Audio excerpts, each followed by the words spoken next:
ومن أحسن قولا ممن دعا إلى الله وعمل صالحا وقال إنني من المسلمين.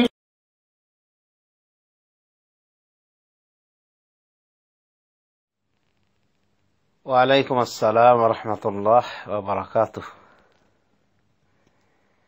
7219 লাস্টে রয়েছে। আপনি জানতে চেয়েছেন যে স্বর্ণের জাকাত দিতে গিয়ে যদি আপনি স্বর্ণে যা জাকাত হিসেবে আসে ওই পুরাতন স্বর্ণর এই পরিমাণ যদি নতুন স্বর্ণ থেকে দিয়ে দেওয়া হয় তাহলে কি জাকাত আদায় হবে, নাকি ওই পুরাতন স্বর্ণ থেকে দিতে হবে এবং পরিমাণ ওটাই হতে পরিমাণে কম বেশি হলে হবে না? মানে যদি একটু বেশিও হয়ে যায় জাকাতে, মানে জাকাত একটু বেশি দেওয়া হয় তাও হবে কি হবে না, এই বিষয়ে আপনি জানতে চেয়েছেন। এক কথায় আপনার প্রশ্নের উদ্দেশ্য হলো সার নির্যাস হলো যে স্বর্ণের জাকাত স্বর্ণ দিয়ে দিতে গিয়ে সেই পুরাতন স্বর্ণ থেকে কর্তন না করে নতুন স্বর্ণ কিনে জাকাত দিলে দেওয়া যাবে কিনা। এতে করে পুরাতন স্বর্ণ থেকে আরো বেশি দামে স্বর্ণ কিনা লাগে, তার মানে জাকাতের অংশ আরো বেশি দেওয়া হচ্ছে।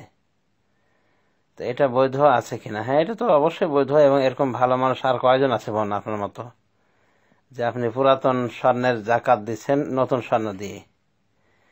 তো এটা তো আরো ভালো কাজই করলেন, যদিও এরকম আপনাকে বাধ্য করা হয়নি ইসলামী শরিয়ার পক্ষ থেকে।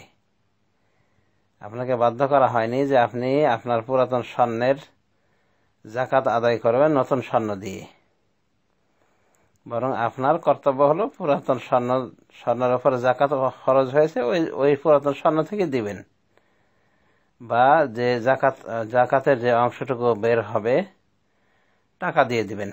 এটাই আপনার ফরজ কর্তব্য। আর ওটা যে আপনি করবেন এটা আপনার ফরজ আদায় হওয়ার সাথে সাথে নফলও আদায় করলেন আপনি। কাজে কোনো প্রশ্নই ওঠে না এটার বৈধতায়। অবশ্যই বৈধ রয়েছে, কোনো চিন্তা ফিকির করবেন না, এটা ভালো কাজই করবেন আপনি। স্বর্ণের গয়নার জাকাত মর্মে বিস্তৃত আলোকপাত করা হয়েছে। আপনি ইচ্ছা করলে সেখান থেকে উপকৃত হতে পারেন দেখে। অনেক কিছুই বলা আছে, তবে সব কথার শেষ কথা যে দিয়ে দেওয়াটা নিরাপদ এবং ফকির মিসকিনের সহানুভূতি দেখানো হয়, এই আর কি। তো যাও, কোনো সমস্যা নেই। আপনি জাকাত আপনার ওই স্বর্ণের গয়নার জাকাত গয়না থেকে কর্তন করেও দিতে পারেন, আবার নতুন স্বর্ণ কিনেও আপনি দিতে পারেন, কোনো সমস্যা নেই। তবে পরিমাণ ঠিক রাখতে হবে, অর্থাৎ যতটুকু বের হবে পুরাতন স্বর্ণের অংশ থেকে জাকাত হিসেবে ঠিক ততটুকুই নতুন স্বর্ণ কিনতে হবে। এতে দামে যাই আসুক, মানে যাই ফারাক হোক না কেন, কারণ স্বর্ণের বিনিময়ে স্বর্ণ দিতে হবে। তো এখানে তো অবশ্যই মানে নতুন স্বর্ণ দিতে যাচ্ছেন, দাম তো বেশি লাগবেই, এটাই স্বাভাবিক। আর স্বর্ণের জাকাত দেওয়ার বিষয়ে এটা খেয়াল রাখতে হবে যে আপনার নিকটে যে স্বর্ণ রয়েছে এই স্বর্ণটা যখন আপনি জাকাত বের করেন ওই সময়ে বাজার মূল্যটা কত, সে অনুযায়ী আপনি স্বর্ণের জাকাত বের করবেন আপনার এই স্বর্ণ অনুযায়ী। আর এই স্বর্ণ তো অবশ্যই পুরাতন হয়ে গেছে, তো পুরাতন স্বর্ণের ওই সময় কত রেট সেই হিসাবে আপনি আপনার স্বর্ণের জাকাত আদায় করবেন। এটা প্রতি বছর এভাবে বিভিন্ন রেট হতে পারে স্বর্ণের, এবং এই রেটটা হবে পুরাতন স্বর্ণ হিসাবে। মানে আপনি বিক্রি করতে গিয়ে কততে বিক্রি করতে পারেন সেটা দেখে সে অনুযায়ী আপনি জাকাত বের করবেন। আশা করি জাকাতের পরিমাণ জানা আছে, যে স্বর্ণ রৌপ্যের জাকাত নেশাব হলো, স্বর্ণের নেশাব হলো 85 গ্রাম, যেটাকে 7.5 ভরি বলে থাকি আমরা, আর রূপার নেশাব হলো 595 গ্রাম। তো যদি কারো নিকটে এই পরিমাণ স্বর্ণ বা টাকা বা এই পরিমাণ রূপা বা এই পরিমাণ টাকা থাকে তাহলে তাকে যাকাত দেওয়া লাগবে। আর যাকাতের অংশ হলো 1/40 বা 2.5 টাকা বা লাখে 2,500, মানে 3 হিসাব একই হিসাব গড়াবে এই 3 ভাবে যদি যাকাত আদায় করা হয়। তো এটাই হলো নিয়ম, 2.5 টাকা বা 1/40 বা লাখে 2,500, এটা হলো যাকাতের অংশ। সেই হিসেবে স্বর্ণের নেশাব বলা যায় যে বর্তমানে 7.5 ভরি যা হয় সেই হিসেবে 3 লাখের উপরে, 3.5 লাখ প্রায় হয়ে যাচ্ছে। আর রূপার নেশাবটা অনেক নিম্নে।